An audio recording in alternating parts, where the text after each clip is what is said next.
Sister Pat Harmon Smith, our unique heritage.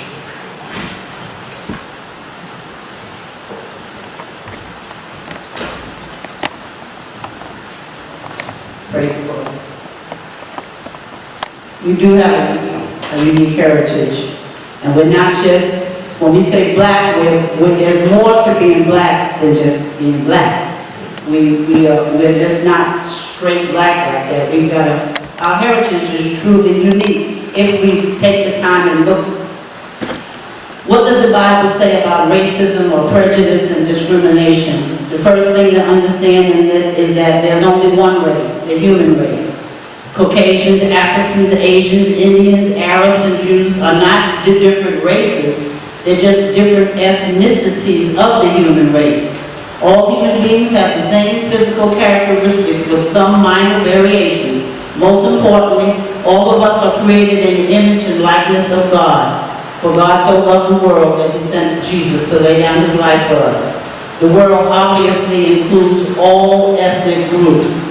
I'm just going to go down to the bottom here. It says, racism in varying forms and to various degrees has been a plague on humanity for thousands of years.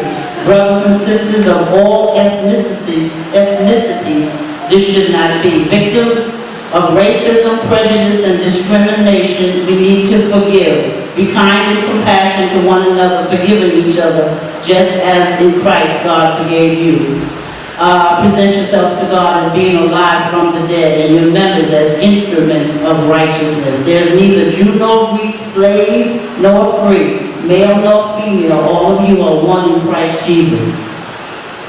Now, okay, I was given to speak about the uniqueness. This is my assignment.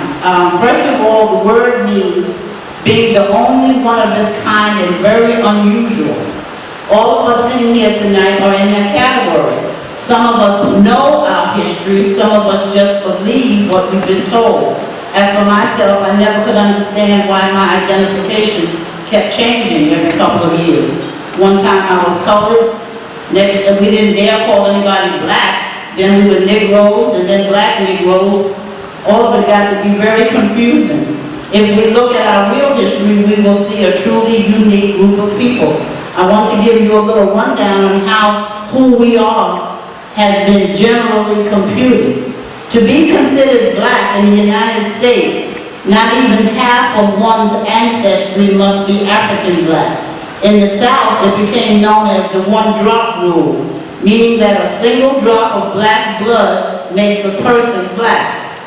One black ancestor rule, or the traceable amount rule, or the hypo descent rule, which means that racially mixed people are assigned their status by the subordinate group. That means the group that's the lower or the inferior.